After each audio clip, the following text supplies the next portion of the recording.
Boleh mula insya-Allah. Suara saya jelas tak? Cuba respon di ruang komen. Suara saya jelas? Nah, bismillah. Bismillahirrahmanirrahim. Alhamdulillahirabbil alamin. Wassalatu wassalamu ala maulana Rasulillahil amin wa ala alihi wa ashabihi at-tayyibin at-tahirin. Qala rabbi shrah li sadri wa yassir li amri wa hlul 'uqdatam min lisani yafqahu qawli. فنوينا التعلم والتعليم والتذكر والتذكير والنفع والانتفاع والإفادة والاستفادة والحث على التمسك بكتاب الله وسنة رسوله صلى الله عليه وآله وسلم الدلالة على الهدى ابتغاء مرضاته وثوابه وقربه سبحانه وتعالى. السلام عليكم ورحمة الله وبركاته. Alhamdulillah. Marilah sama-sama kita memanjatkan rasa kesyukuran kita kepada Allah Subhanahu wa taala. Dengan limpah kurnianya kita masih diberi kesempatan untuk berkumpul pada malam ini bagi meneruskan sesi bacaan kitab Asy-Syama'ilul Muhammadiyah yang dikarang oleh Al-Imam At-Tirmizi rahimahullahu taala wa nafa'ana bihi fid dharain amin. Jadi kita dah masuk pada bab yang ke-16. Betul tak? Babu ma jaa fi sifati mighfari Rasulillah sallallahu alaihi wasallam. Bab pada membincangkan tentang topi perang baginda Nabi alaihi salatu wassalam. Kita teruskan. Qala al-musannif rahimahullah wa nafa'ana bi fid dharain amin. Wa bi ilaihi qala haddatsana Qutaibah ibnu Sa'id haddatsana Malik ibn Anas an ibn Shihab an Anas ibn Malik. Sebelum tu kita sebut dulu al-mighfaru termasuk di bawah as-silah. As-silah ni senjata lah. Sebab as-silah senjata ni terbahagi kepada dua. Pertama, senjata yang kita buat bunuh orang, pedang, tombak. Juga dipanggil as-silah, benda-benda yang kita pertahankan diri kita. Macam topi perang, dirak, apa tu? Panggil benda tu. Itu semua tu dianggap sebagai as-silah dalam bahasa Arab lah. Jadi as-silahu lughatan, sudut bahasanya merangkumi setiap perkara yang kita gunakan untuk membunuh dan juga untuk defend diri. Jadi al-mighfar termasuk as-silah.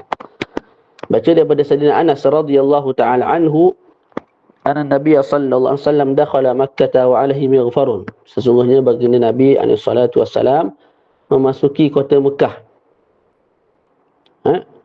Dan ketika itu di atas kepala Nabi sallallahu alaihi wasallam ada mighfar, ada topi perang.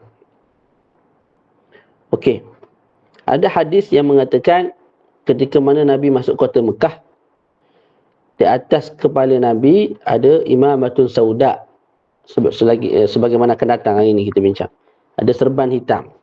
Jadi hak mana ni? Nabi pakai topi perang ke ataupun Nabi pakai serban hitam ketika mana pembukaan kota Mekah? Tak. Ulama jawab tiada sebarang pertembungan. Kerana apa? Boleh jadi topi perang tu di atas serban. Ataupun serban di atas topi perang. Faham tu?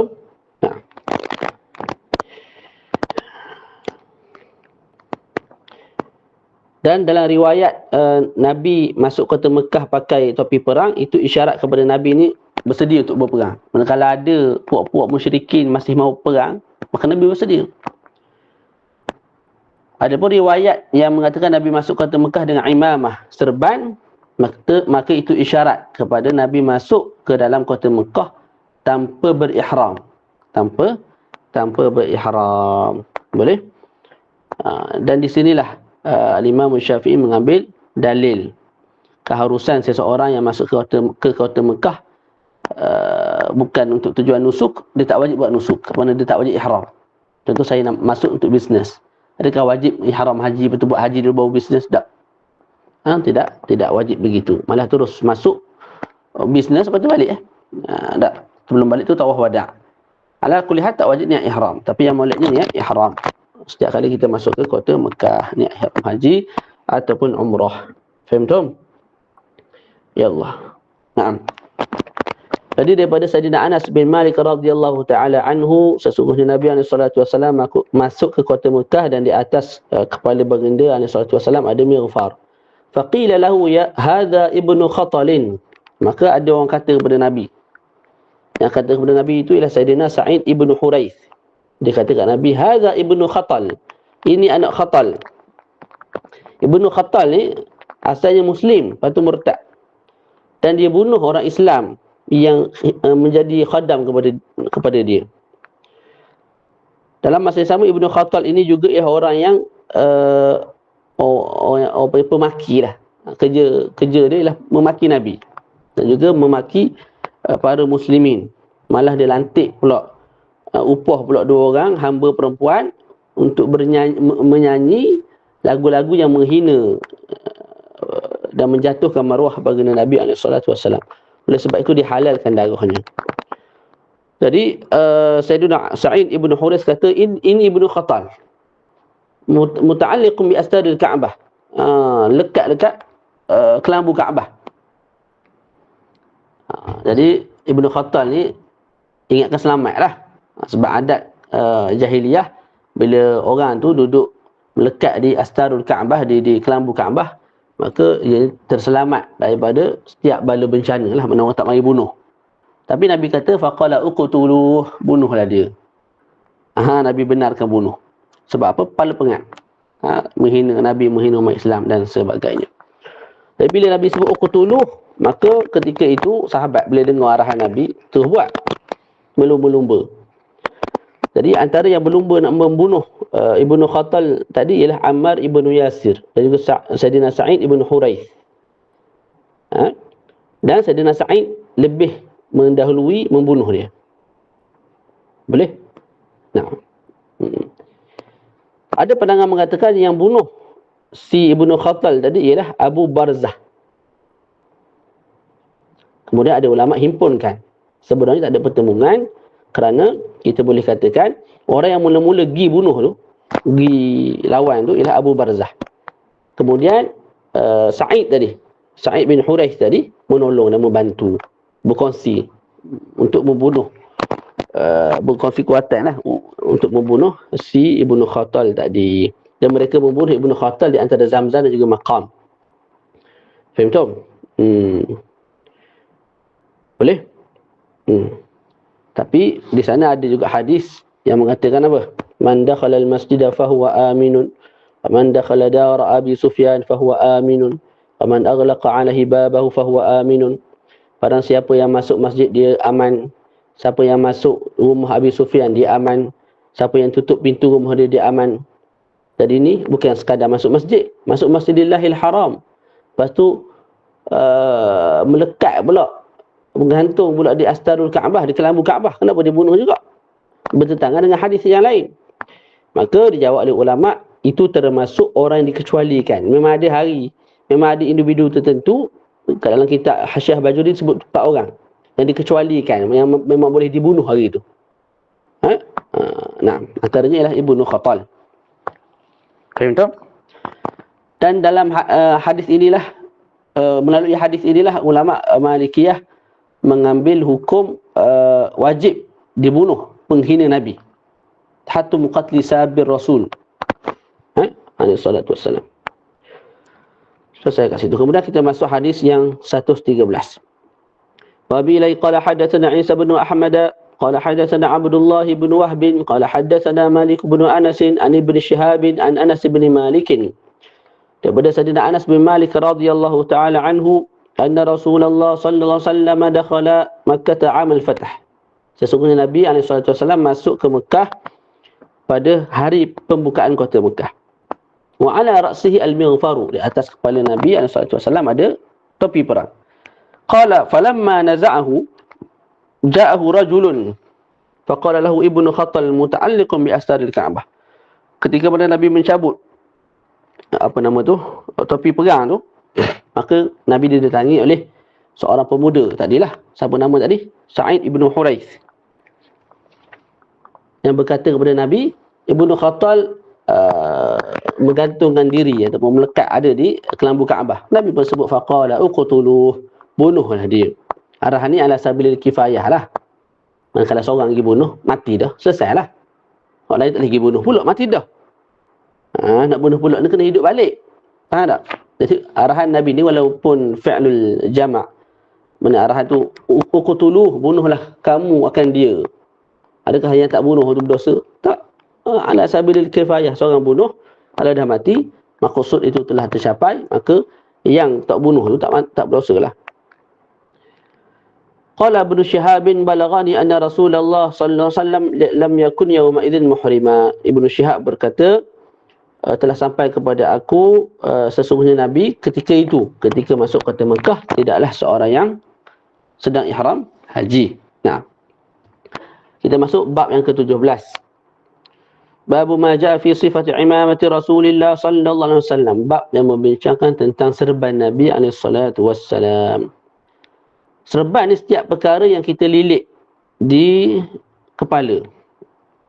Nah, cuma dalam bab ni tidak termasuk mighfar tadilah, topi perang. Sebab topi perang bincang dah tadi. Jadi ni nak bincang tentang khusus serban. Setiap perkara yang kita lilit selain daripada topi perang. Tak. Jadi kalau orang tua nak pergi kebun, nak pergi sawah bendang ke, tak, dia ambil kain pelekat dia ataupun kain pelekat kain batik bini dia ambil diikat atas kepala. Tu serban tu. Kalau niat sunnah tu dapat pahala. Faham tu? Dan pakai serban ni sunnah. Mentala lagi kalau nak sembahyang ataupun sekadar untuk mencomelkan badan, mencomelkan diri. Itu juga dianggap sebagai sunnah. Tanjak dikira sunnah. Tanjak sunnah. Serban lah, benda ni serban. Sebab dia mengikat atas kepala. Diikat di atas kepala. Tapi kena niat lah. Niat pakai tu kerana nak ikut Nabi yang melilit kepalanya dengan sesuatu. Okey. Dan hukum sunnah tu kita perolehi sama ada serban tu kita letak atas kepala sungguh ataupun di atas songkok ataupun di atas kopiah. Tak ada masalah. Tak. Ada orang terus pakai serban. Ada orang pakai piah dulu. Biasa orang pakai piah dulu lah. Tak. Lepas tu barulah lilit dengan serban. Sunnah tu sudah didapati. Nah. Boleh? Kemudian dalam hasyiah tu juga disebut dalam khabar. Dalam satu khabar, beza antara kita dengan musyrikin ialah serban di atas kopiah. Ada pun pakai kopiah semata-mata, maka itu ialah pakaian orang musyrik. Lagu mana ni?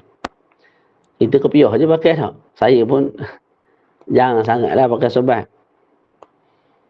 Adakah kita musyrikun? Kuffar finnar khalidina fiha la yakhruju minha abada. Jadi ikut dan tengok pada kita sebut sebagai uruf lah, tempat kita ni kalau pakai piah tu orang kata ustaz, Tok Bilal, Tok Imam. Tak, jadi bukan musyrikun lah. Mungkin ni situasi ketika satu zaman tertentu yang orang Islam pakai serban. Kalau orang yang musyrik ni hanya pakai piah gitu je, macam apa? Yang Israel tu.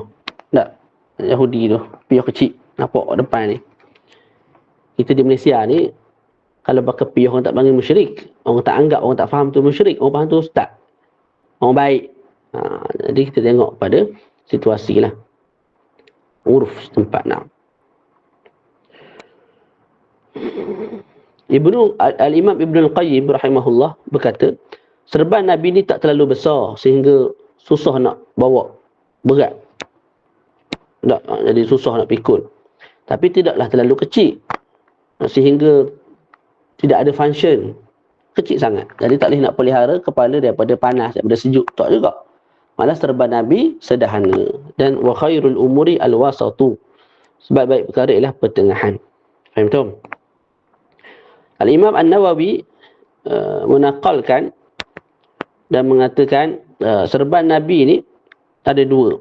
Pertama yang pendek. Yang pendek sepanjang 6 hasta. Hasta ni lah. 6 hasta. Panjang lah tu. Kemudian Nabi juga ada serban yang panjang sepanjang 12 hasta. Oh, panjang. Faham tak? Nah.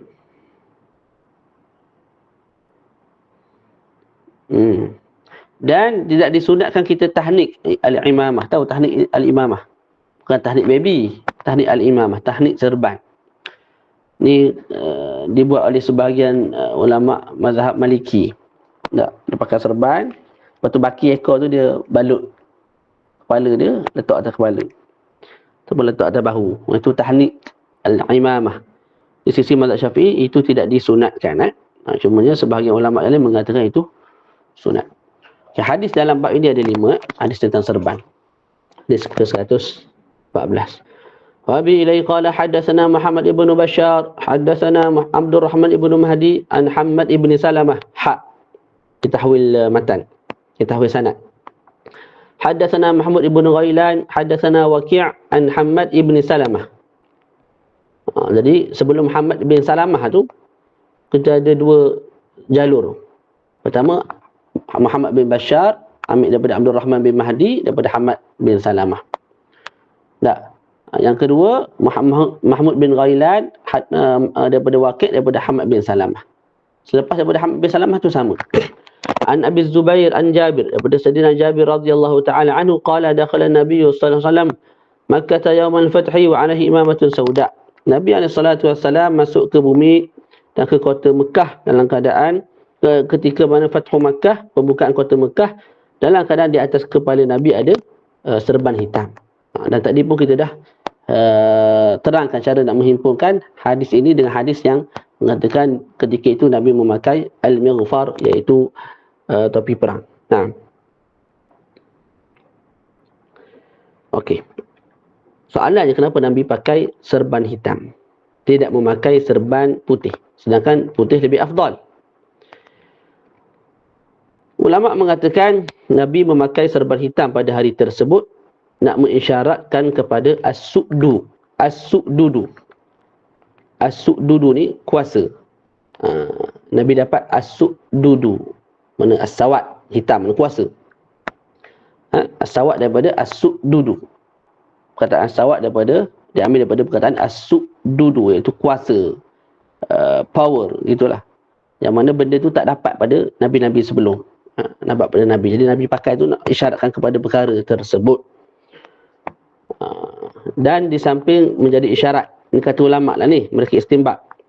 Nabi pakai serban hitam pada Fathu Makkah sebagai isyarat kepada agama Nabi ni tidak akan diubah. Sebagaimana warna hitam ni paling jauh dan paling lambat untuk berubah berbanding dengan warna-warna yang lain. Faham tak? Ya Allah.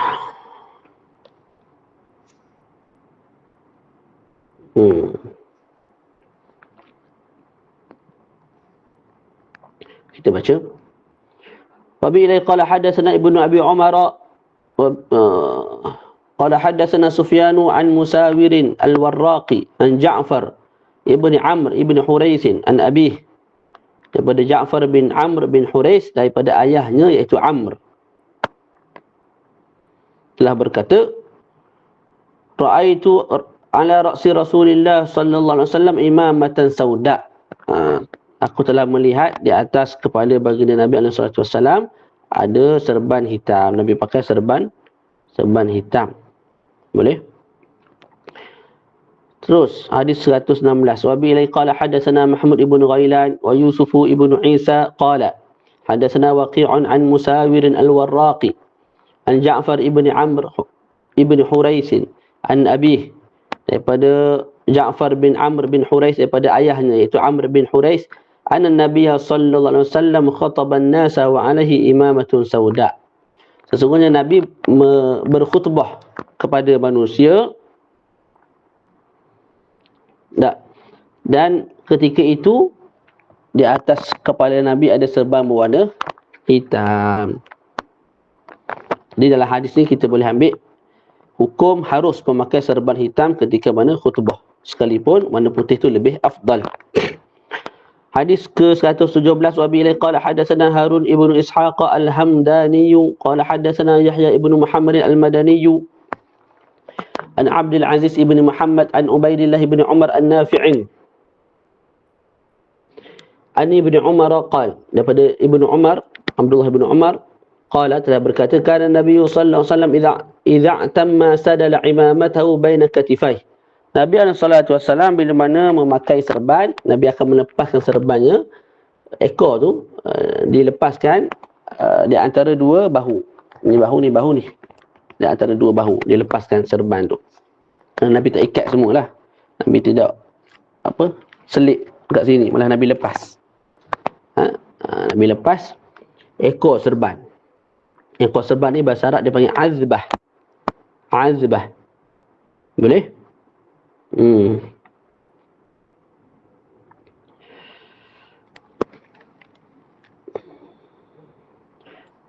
Jadi antara perkara dan manfaat yang kita boleh ambil daripada hadis ialah pakai azbah tu sunnah. Antara hikmah disunnahkan pakai serban yang ada ekor, mengekorkan serban, ialah dia mencantikkan rupa, tahsinul hay'ah. Dan kita melepaskan serban tu mana? Ke kanan ke kiri ke antara dua bahu yang lebih syamil. Antara dua bahu sebagaimana Nabi buat. Naam. Allah Rabbi Allah.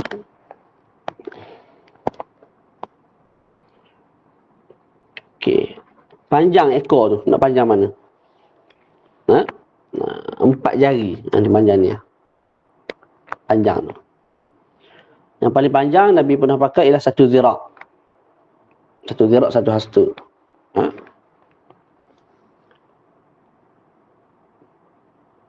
Tengah sikit sepanjang shibr, 1 jengkal. Jadi kita boleh pilih lah. Nak pakai panjang betul, buat 1 zira' sahaja. 1 hasta. Kalau nak pendek, jangan pendek daripada 4 jari. Kalau nak panjang sikit, buat 1 jengkal. Kalau panjangkan lebih daripada 1 hasta dengan niat nak berbangga-bangga, nak kata Tok Syekh atau Allamah, faqih, mufassir, tak, ketika itu hukumnya haram. Kalau niat ada nak berbangga-bangga, sombong. Qala Nafi'un, telah berkata Imam Nafi', wa kana Ibnu Umar yaf'ala dhalika. Sesungguhnya Ibnu Umar buat macam tu. Pakai tadilah. Ya, sila. Ada emergency tak apa? Sila, nanti boleh dengar rakaman insya-Allah. Qala Ubaidullah, telah berkata Ubaidullah, wa ra'aitul Qasim ibn Muhammad wa Saliman yaf'alana dhalik. Dan aku melihat Al-Qasim bin Muhammad dan juga Salim buat perkara yang sama, iaitu pakai serban dan melepaskan ekor serban di antara dua bahu. Nah. Hadis 118. Haddatsana Yusuf bin Isa wa bi ila qala haddatsana Waqi', haddatsana Abu Sulaiman wa huwa Abdul Rahman ibnu Al-Ghasili an Ikrimah an Ibnu Abbas, daripada Sayyidina Ibnu Abbas radhiyallahu taala anhu, anna Nabi sallallahu alaihi wasallam, sesungguhnya Nabi sallallahu alaihi wasallam khataban nasa wa alaihi imamatun dasma. Nabi berkhutbah sedangkan di atas kepada baginda Nabi sallallahu alaihi wasallam ada serban. Cuma serban tu dasma. Dasma ni apa? Dasma ni maknanya hitam. Dasma ni maknanya hitam. Macam tadi jugalah. Ada kata dasma maksudnya ialah serban yang telah terkena dengan minyak. Sebab Nabi kan pakai minyak rambut agak banyak, sebagaimana telah kita bincang. Jadi serban tu pun terkena sikit minyak. Maka dia namakan sebagai dasma. Jadi dasma sama ada maknanya hitam ataupun maknanya serban yang dah terkena dengan minyak. Faham tu? Hadis yang seterusnya, masuk bab lain lah ni. Bab yang ke-18, babu ma ja'a fi sifati izari Rasulullah sallallahu alaihi wa alihi wasallam. Bab yang membincangkan tentang izar. Izar ni kain plekat lah, kain yang kita pakai tutup bahagian bawah badan. Kalau pakai bahagian atas, ar-rida. Namanya ar-rida. Jadi ni bab kita nak bincang ni bukan nak bincang izar semata tak. Nak bincang izar dengan rida Nabi. Pakaian bawah dan pakaian atas sebagaimana Nabi sallallahu alaihi wasallam. Cuma kenapa disebut fi sifati izari Rasulillah? Bab pada membincangkan tentang sifat kain Nabi. Tak disebut kain dengan izar. Sedangkan itu yang nak dibincangkan. Itu dalam balaghah dipanggil min babi al-iktifa. Bab berpada. Sebagaimana disebut dalam Quran, sarabila taqikumul harra. Pakaian yang menutup dan memelihara kamu daripada kepanasan. Adakah pakaian memelihara kita daripada kepanasan semata? Nak jawab, nak tanya. Tidak. Malah apa? Melindungi juga diri kita daripada sejuk. Jadi sebab apa dia sebut panas dalam Quran? Min babil iktifak. Sebut panas tu faham dah. Sekali dengan sejuk dilindungi oleh pakaian. Siapa sini pun? Naam. Allah.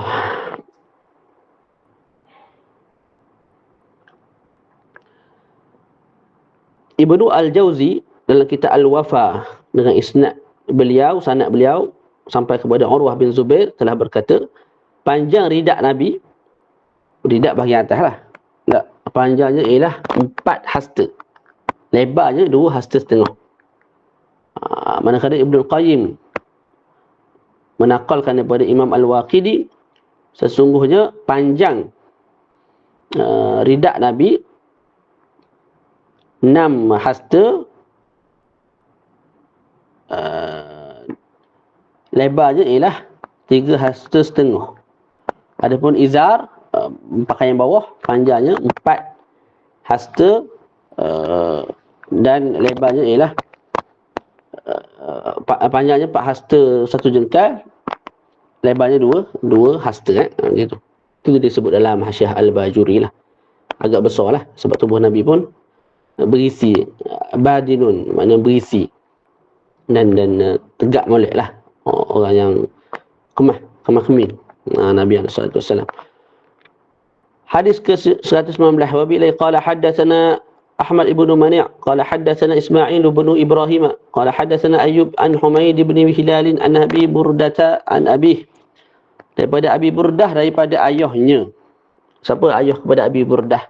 Sayyidina Abu Musa Al-Asy'ari, seorang sahabat yang masyhur. Nama sebenar beliau ialah Abdullah ibn Qais. Boleh? Qala, jadi Abu Musa Al-Asy'ari radhiyallahu ta'ala anhu berkata, akhrajat ilaina Aisyatu radhiyallahu anha kisaan mulabbada.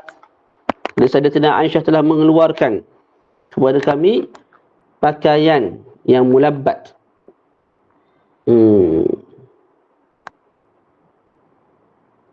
Kisak tu pakaian yang tutup atas, bahagian atas tu kisak. Jadi Sayyidatina Aisyah keluarkan kepada kami, kata Abu Musa Al-Asy'ari, pakaian Nabi yang Nabi pakai bahagian atas.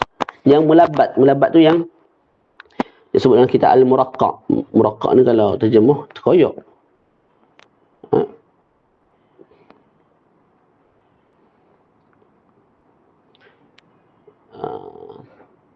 Makna lain bagi mulabbat ni, dia gam ni macam apa, dia apa, disebut sini waqilah huwa alladhi sakhuna wasatuh. Pakaian tu, kisak tu, tengah dia tu kasar sehingga jadi macam melekat-lekat gitu. Dah diterjemah apa sini. Dalam terjemahan diterjemah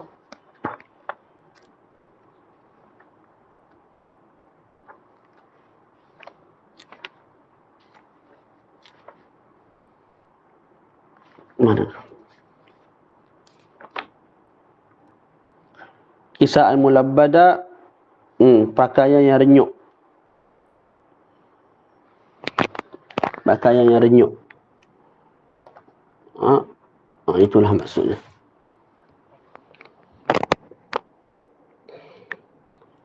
Boleh? Jadi Nabi SAW, Sayyidina Abi Musa berkata, Sayyidatina Aisyah mengeluarkan kepada kami pakaian Nabi yang mulabbat, yang renyuk. Diterjemah oleh sebahagian sahabat gitu. Ataupun yang mulabbat, yang tengah ada kasar sehingga jadi macam melekat-lekat itulah. Dia tak lembut molek lah. Wa izaran ghalidha, dan juga izar, iaitu kain pelekat yang tebal. Ghalidh itu khashin, maknanya kasar, bukan tebal, kasar. Faqalat, maka Sayyidatina Aisyah berkata, qubida ruhu Rasulillah sallallahu alaihi wasallam fi hadzaini. Nabi ketika mana dicabut nyawanya, inilah pakaian yang dipakai ketika itu. Faham betul? Tengok sikit faedah dalam syarah. Disebut Sayyidatina Aisyah menjaga al-kisah tadi tu, dan juga izar, mana pakaian atas dan bawah Nabi, pakaian Nabi yang Nabi pakai ketika wafat tu, Sayyidah Aisyah jaga untuk ambil berkat. Begitu juga beliau pegang jubah Tayalisah yang Nabi pakai. Selepas mana Sayyidah Aisyah meninggal, maka diambil oleh adik-beradik dia, kakaknya Asma. Dan Sayyidatina Asma menggunakan jubah Nabi itu untuk mengubati para pesakit, orang yang datang mungkin rendam ke, minum air tu ke, air baju Nabi SAW. Boleh? Dan hadis tu disebut dalam Sahih Muslim. Hadis sahih lah maknanya. Jadi ambil keberkatan daripada orang yang soleh dengan Nabi, para wali ni benda yang warid lah daripada salafus salih, bukan benda yang bid'ah lah. Okey. Jadi bila Nabi pada akhir hayatnya berpakaian begini, maka para ulama menyebut disunatkan bagi kita di akhir-akhir umur kita meninggalkan perhiasan. Pakai hak mana ada gitu je. Sekadar. Faham tu? Sebab apa? Nak ikut baginda Nabi SAW. Bentar hari kita pun nak bertemu Allah dah. Beberapa hari lagi, beberapa tahun lagi, kita akan bertemu Allah Subhanahu wa ta'ala. Faham tu? Dan Imam Bajuri buat satu pesanan ringkas kat bawah tu. Dia kata sebahagian daripada umat manusia hari ini pakai pakaian-pakaian yang compang-camping, kain guni apa bagai. Pok-pok sufi lah. Tapi dengan pakaian tu mereka jadi bangga pula. Oh, kemah aku ni. Meninggalkan dunia. Orang lain pakai jenama Adidas, Abidas, Nike, macam-macam jenama hak mahal-mahal. Aku ni baju guni je. Tak, asal tujuan nak bagi hati lembut, meninggalkan dunia, tapi rasa bangga pula. Akhir sekali mereka dah terkeluar daripada tujuan utama, tujuan asal kenapa dipakai pakaian-pakaian yang compang-camping ataupun yang kasar-kasar. Faham tu? Nah, terus. Wabillahi qala hadatsana Mahmud ibn Ghailan qala hadatsana Abu Dawud an Syu'bah an al-Ash'athi bin Sulaiman qala telah berkata Al-Ash'ath bin Sulaiman, sami'tu ammati tuhadithu an ammiha, aku mendengar mak saudara aku menceritakan tentang pak saudara aku, tentang pak saudara dia semula. Daripada Ash'ath bin Sulaim. Ash'ath bin Sulaim kata apa? Aku mendengar mak saudara aku. Mak saudara aku ni nama Ruhmun. Aku mendengar mak saudara aku Ruhmun ni menceritakan tentang pak saudara dia. Pak saudara dia nama Ubaid bin Khalid. Berkata. Jadi telah berkata siapa ni? Telah berkata Ubaid bin Khalid tadilah. Baina ana amshi bil Madinah idza insanun khalfi yaqul. Bila mana aku duduk berjalan di kawasan Madinah Al-Munawwarah, tiba-tiba ada seorang manusia belakang aku, dia berkata, irfa' izarak, angkat kain kamu. Fa innahu atqa wa abqa, kerana ianya lebih atqa, lebih bertakwa kepada Allah. Sebab dulu menjadi satu adat juga melabuhkan kain sehingga kena ke tanah, dan mereka buat tu atas dasar al-kibr, sombong. Jadi angkat supaya lebih bertakwa kepada Allah, jaga diri daripada sifat sombong. Tak, ataupun boleh pelihara kamu punya pakaian tu daripada kotoran, wa abqa, dan lebih kekal. Sebab apa lebih kekal? Sebab dia jaga dengan baik. Kalau duduk main seret atas lantai, lama-lama rosak lah. Faham tu? Fa idza huwa Rasulullah sallallahu alaihi wasallam. Rupa-rupanya itu adalah Nabi yang tegur aku tu. Irfa' izarak fa innahu atqa wa abqa, itu ialah hadis Nabi, maknanya Nabi tegur aku, ucapan Nabi kepada aku. Faqultu ya Rasulullah innama hiya burdatun malha'u. Maka aku berkata kepada Nabi, wahai pesuruh Allah, sesungguhnya ini pakaian yang apa?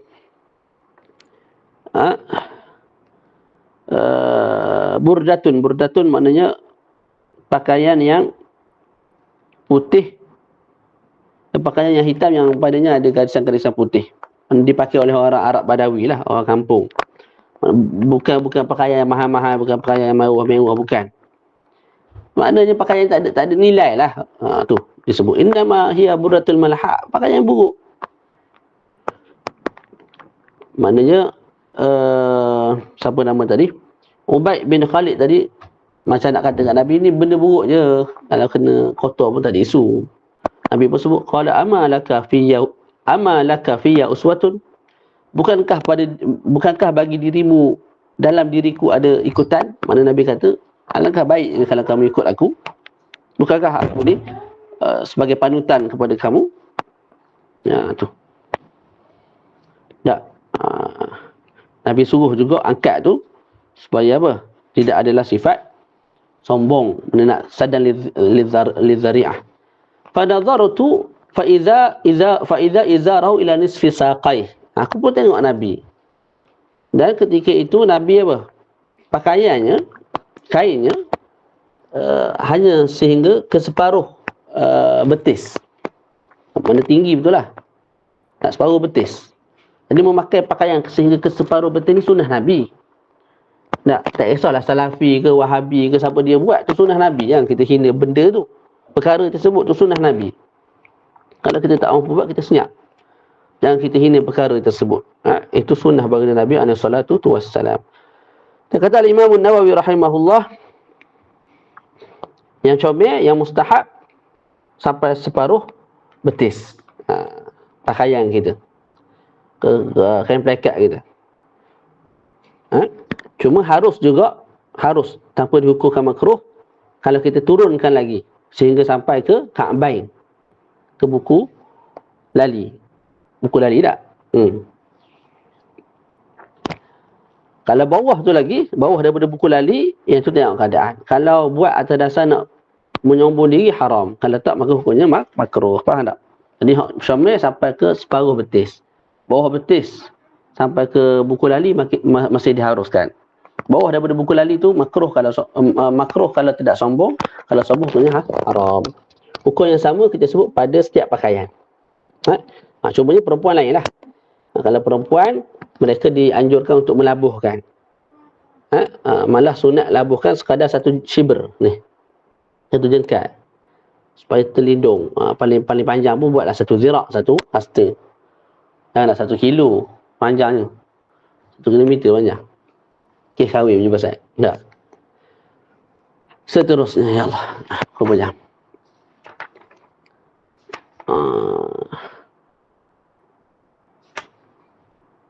Baca laju sikit. Hadis 121. Wa bi qala hadatsana Suwaid ibn Nasr, hadatsana Abdullah ibn al-Mubarak an Musa ibn Ubaidah an Iyas ibn Salamah ibn al-Aqwa an Abi, daripada Salamah bin Aqwa, daripada ayahnya.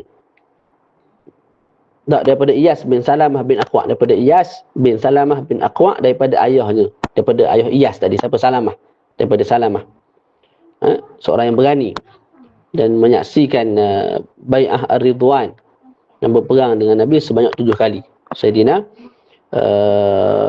Salamah tadi berkata, kana Uthman ibn Affan ya'taziru ila ansafi saqai. Sesungguhnya adalah Sayyidina Uthman ibn Affan radhiyallahu ta'ala anhu pakai izar sampai separuh betis. Faqala hakadha kanat izratu sahibi, dan beginilah kain pekat sahabat aku, iaitu Nabi, yakni an-Nabiy sallallahu alaihi wa alihi wasallam. Terus. Wa bi qala hadatsana Qutaibah qala hadatsana Abu al-Ahwasi an Abi Ishaq an Muslim ibn Nuzair an Hudzaifah ibn al-Yamani qala, telah berkata Sayyidina Hudzaifah bin al-Yaman, akhadha Rasulullah sallallahu alaihi wasallam bi adlata ataupun bi'adalati ataupun bi'adlati saqi atau saqihi, telah mengambil oleh Rasulullah SAW akan adlah. Adlah maknanya apa?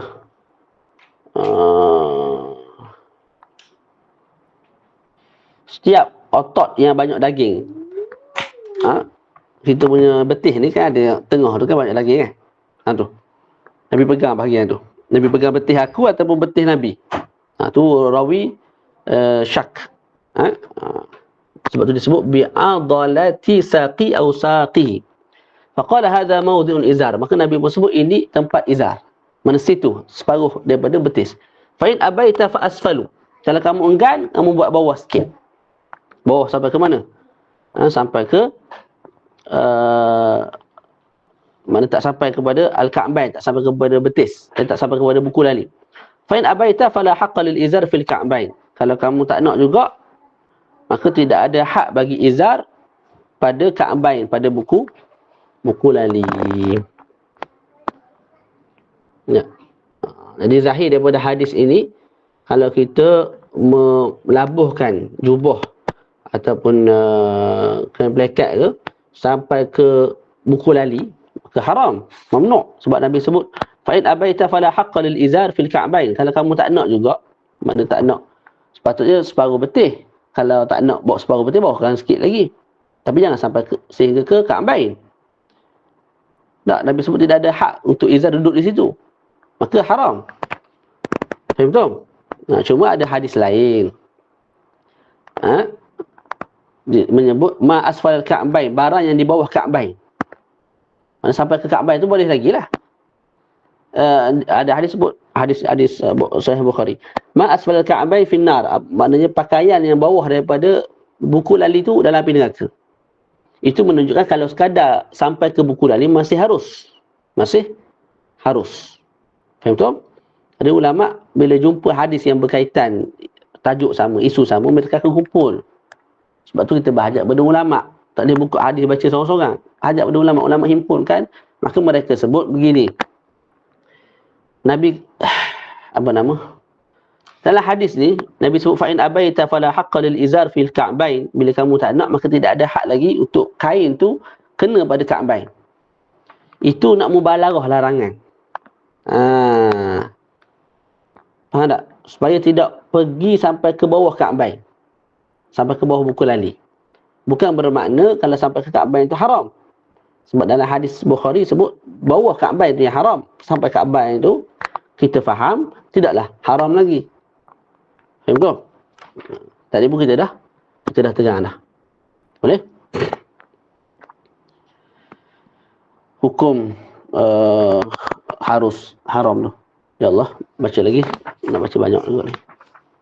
Baca laju. 10 suku kita pun tidak, lebih kurang. Baca. Hadis ke-19, tajuk ke-19, babu ma ja'a fi misyati Rasulillah sallallahu alaihi wasallam, bab pada membicarakan tentang style, gaya Nabi berjalan. Boleh ada 3 hadis. Wabilai qala haddatsana Qutaibah bin Sa'id qala haddatsana Ibnu Hali'ata an Abi Yunus an Abi Hurairah radhiyallahu ta'ala anhu qala, daripada Abu Hurairah telah berkata, ma ra'aitu syai'an ahsana min Rasulillah sallallahu alaihi wa alihi wasallam. Tidaklah aku melihat ataupun ra'a dengan mana aku tahu. Tidak aku melihat ataupun tidak aku tahu sesuatu. Sesuatu ni umum. Manusia, binatang, pokok, bulan, bintang. Disebut aku tak tengok sesuatu pun dalam dunia ni yang lebih comel, lebih indah melainkan Nabi alaihissalatu wassalam. Ka'anna syamsa tajri fi wajhi. Seolah-olah matahari berjalan pada muka Nabi. Gambaran ini ataupun tashbih kat sini pada sudut pancaran, sinaran tu, cerah molek Nabi, muka Nabi alaihissalatu wassalam. Faham tak? Dan kat sini kita sebut sebagai tashbih al-baligh, tashbih al-maqlub. Maknanya tashbih al-maqlub. Sebab patutnya musyabbah tu lebih ringan, lebih kurang daripada musyabbah bih. Contoh Zaidun kal asad. Zaidun seperti singa, fi syaja'ah, pada sudut berani. Mana lagi berani? Singa lah. Tak, maka kita sebut Zaid seperti singa. Ya betul? Jadi sepatutnya kat sini matahari seperti Nabi pada sudut kecantikan. Sebab hak paling lebih comel Nabi. Jadi kita samakan satu perkara yang kurang comel iaitu matahari dengan satu yang lagi comel iaitu Nabi. Tak, cuma kat sini diterbalikkan. Seolah-olah matahari seperti baginda Nabi. Seolah-olah matahari, seolah-olah Nabi seperti matahari. Seolah-olah Nabi seperti matahari. Dan Nabi itu musyabbah. Orang yang disamakan dengan sesuatu. Sepatutnya dia lebih kurang, tapi dia lebih. Lebih comel berbanding musyabbah bihi, iaitu asy-syams. Faham? Ya Allah, ya Tuhan. Dalam hadis Ibnu Abbas disebut Nabi ni tidak ada bayang-bayang. Dan Nabi tidak akan berdiri sama dengan cahaya matahari, melainkan cahaya Nabi menutup cahaya matahari. Ataupun Nabi berdiri di lampu ke, maka cahaya Nabi lebih terpancar, lebih molek, lebih comel berbanding cahaya siraj tadi, lampu tadi. Nah, wala ra'aitu ahadan asra'a fi mishyatihi min Rasulillah sallallahu alaihi wasallam, dan aku tidak melihat orang yang laju berjalan lebih daripada Nabi. Ka'annamal ardu tutwalah, seolah-olah bumi itu dilipat baginya. Bagi baginda Nabi sallallahu alaihi wasallam. Inna la najhadu anfusana, ataupun la nujhidu. Sesungguhnya kami, kata Sayyidina Abu Hurairah, wakili sahabat lain lah. Sesungguhnya kami meletihkan diri kami untuk follow Nabi. Jadi bila berjalan dengan Nabi itu kami jadi benguh nak kerja Nabi. Sedangkan wa innahu la ghairu muqtasirin, tapi Nabi ni orang yang bukan muqtasir, mana ghairu mubal, mana orang yang tak peduli. Mana bukan Nabi pisah buat laju tu, tak. Nabi jalan biasa. Boleh ada jalan biasa. Tak, tapi dilajukan ataupun dilipat bumi tu, jadi perjalanan tu cepat. Tapi bukan Nabi pisah tebing buat laju, tak. Pisah lari ke, tak. Nabi jalan steady, relax gitu. Tapi nampak tu laju sampai sahabat pun mengah nak kerja. Alaihi wasallam. Hadis seterusnya, wa bi qala hadatsana Ali bin Hujr wa ghairu wahidin qalu anba'ana Isa bin Yunus an Umar bin Abdullah maula Ghufrata qala akhbarani Ibrahim ibn Muhammad min waladi Ali bin Abi Talib, daripada Ibrahim bin Muhammad yang merupakan anak pinak cucu cicit Sayyidina Ali bin Abi Talib, berkata, kana Aliun idza wasafa an-nabiy sallallahu alaihi wasallam qala, adalah Sayyidina Ali karramallahu wajhah bila mana menyifatkan Nabi, maka dia akan berkata, kana idza masya taqalla'a ka'annama yanhattu min sababin. Ni kita pernah bincang sebelum ni. Nabi bila mana Nabi berjalan, Nabi taqalla'. Taqalla' ni angkat kaki tu sungguh, bukan main heret berjalan gitu dah. Angkat, letak, angkat, letak. Mana angkat tu molek, letak pun kejap. Angkat molek, letak kejap. Letak kejap tu bukan sekejap dah. Kejap tu mana lekat molek. Angkat sungguh-sungguh, lekat pada tanah pun sungguh-sungguh. Macam kita turun daripada tempat tinggi lah. Mana boleh steps. Kalau kita daripada tingkat atas nak turun bawah, mana boleh seret gitu. Seret tu jatuh lah. Jadi Nabi jalan tu begitu. Angkat, letak. Angkat, letak. Secara kukuh dan kejap molek pada tanah. Boleh? Bukan jadi heret macam orang betina, orang perempuan tak. Marah orang perempuan panggil betina. Nak ambil kira belakang tak? Ustaz silap sikit ambil kira. Qala kana idza masya taqalla'a ka'annama yanhattu min sababina. 125. Wabillahi qala hadatsana Sufyan ibn Waqi' qala hadatsana Abi Anil Mas'udi an Uthman ibn Muslim ibn Hurmuza an Nafi' ibn Jubair ibn Mut'im an Ali ibn Abi Talib karramallahu wajhah. Daripada Sayyidina Ali karramallahu wajhah berkata, kana Nabi sallallahu alaihi wasallam idza masya takaffa'a takaffu'an ka'annama yanhattu min sabab. Samalah Nabi bila mana turun, bila mana berjalan, Nabi akan takaffa'a takaffu'an, ay taqaddama taqadduman. Nabi berjalan mana pergi ke depan lah. Bukan berjalan ikut dan seret, tak. Nabi yamilu ilal amam, berjalan tu cenderung ke depan. Ya, angkat kaki betul, lepas tu letak pula apa? Kemah kejap molek. Seperti mana Nabi turun daripada, seolah-olah Nabi turun daripada tempat tinggi. Nak berhenti dah ataupun nak baca lagi? Berhenti. Siapa suruh berhenti? Anak suruh berhenti. Anak suruh berhenti ni. Mana kita ni? Lagi tak? Dua lagi. Tak apa, baca sikit lagi. Babu maja'ah fi taqannu'i Rasulillah sallallahu alaihi wasallam. Ni pun dah bincang. Bab pada membincangkan tentang al-qina'. Apa dia al-qina'? Allahumma salli ala Muhammad. Al-qina' dalam hadis ni at-taqannu'. At-taqannu' tu perbuatan lah. Letak sesuatu dekat kepala, lepas tu pakai serban sama pakai piyah, supaya minyak yang ada dekat kepala tu kena pada kain tu lah, tidak kena pada serban dan tak kena pada piyah. Tu al-qina' kat sini. Semuanya sebenarnya al-qina' ni maknanya lebih umum. Ada pakaian yang menutup kepala dan kebanyakan muka. Lebih kepada toilasan gitulah, kita pakai kain tutup kita. Sekali dengan muka-muka tutup. Tak, cuma yang dikehendaki kat sini ialah qina' tadi tu. Yang letak kat sini supaya menghalang daripada serban dan juga piyah kena minyak yang banyak. Okey. Faham tu? Daripada sini ulama sebut orang alim ni dia kena ada pakaian khusus lah. Begitu juga penuntut ilmu. Tak, jangan kita tiru orang lain dengan seluar ketat, dengan baju ketat. Apa saya nak dakwah anak-anak muda ni, jadi saya kena ikut style mereka. Dah awak didakwah oleh mereka. Tak, elok-elok duduk majlis ilmu, duduk atas majlis snooker. Erik rosak habis punya tu. Sini. Habis rosak. Faham tak? Ya, molek-molek duduk majlis ilmu, duduk atas majlis snooker. Sebab apa? Sebab nak dakwah anak muda tadi lah.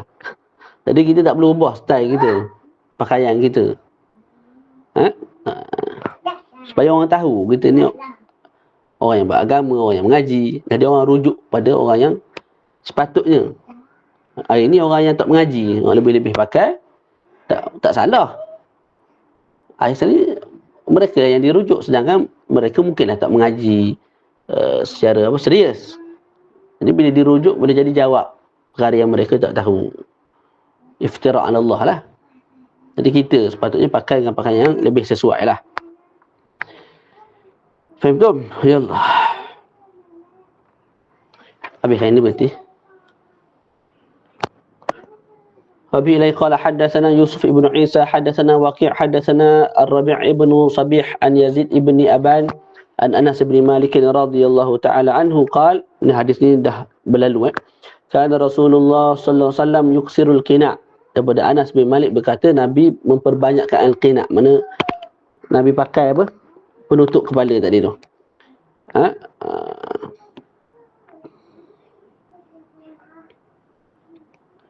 Ka'anna thawbahu thawbu zayyat. Sehingga qina' tadi tu dianggap sebagai thawbu zayyat, pakaian yang berminyak. Nabi tahunya qina' tadi letak sini kan. Dan Nabi ni kalau pakai minyak pakai agak banyak. Jadi qina' tu, penutup kepala tu nampak macam berminyak pula. Kesan daripada minyak kepala baginda Nabi SAW.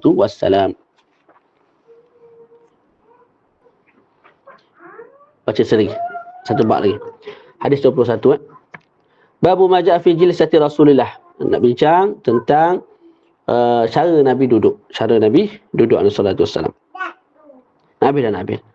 Wabila qala haddatsana Abdu ibnu Humaid qala haddatsana Affan ibnu Muslim qala haddatsana Abdullah ibnu Hassan an jaddatayhi an Qailah binti Makhramah. Daripada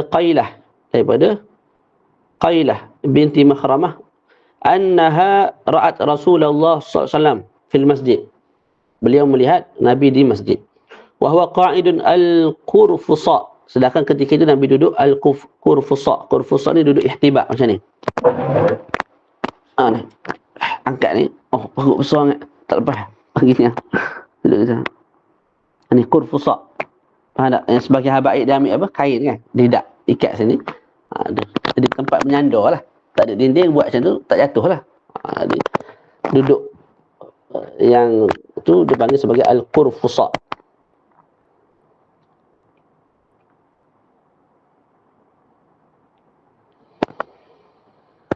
Qalat falamma ra'aitu Rasulullah SAW al-mutakhashshi'a fil jilsah ur'idtu min al-faraq.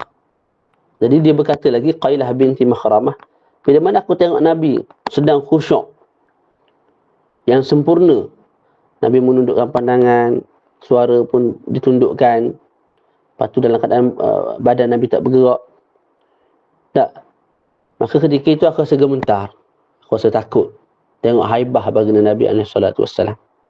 Dia memang ada orang-orang yang kalau kita tengok tu, kita nak pergi dekat rasa takut, rasa bimbang. Tak, sebahagian masyayikh diberi haibah oleh Allah Subhanahu Wa Taala.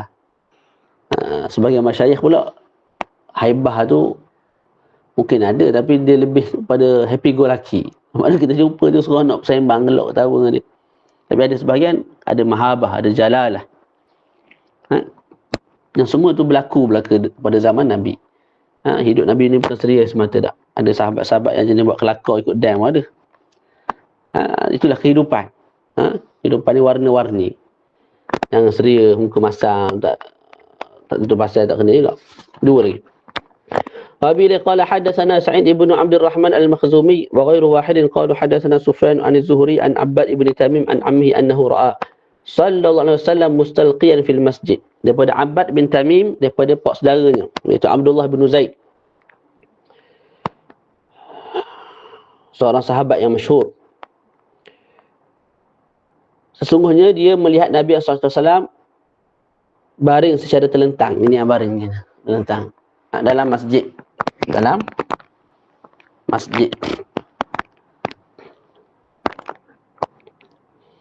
Wadi'an ihda rijlaihi 'ala al-ukhra. Nabi letak satu kaki di atas kaki yang lain. Nampak tak situasi tu? Nabi terlentang, lepas satu kaki di atas satu kaki. Tu.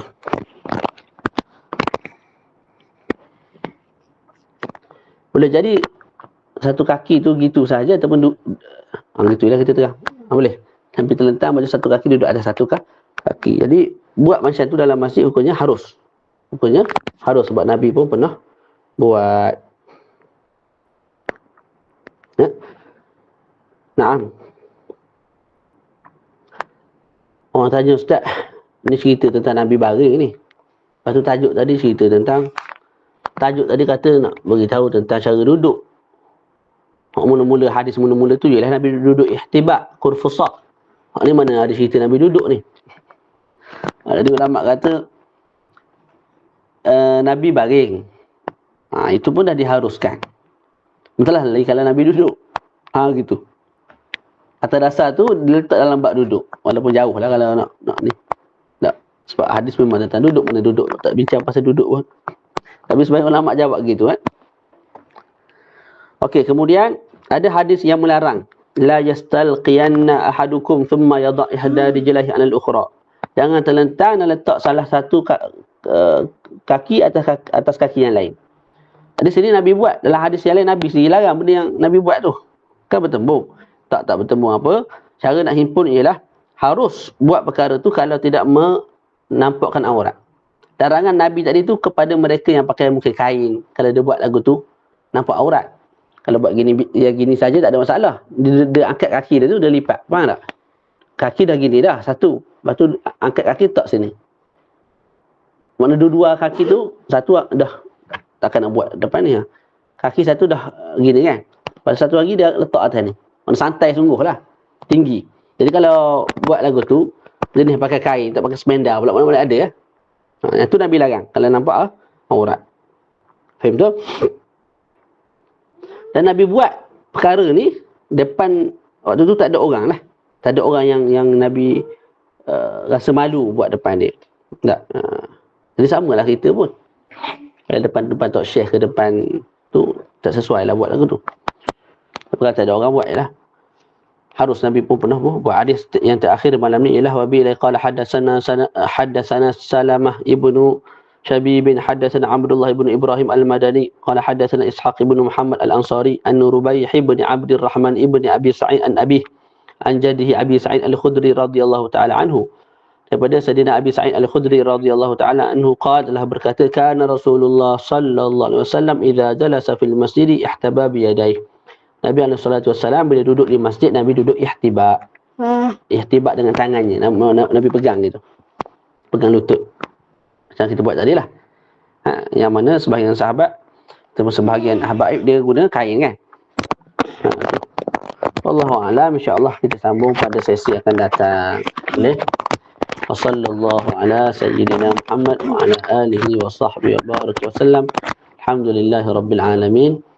Assalamualaikum warahmatullahi ta'ala wabarakatuh. Barakallahu fikum. Barakallahu fikum.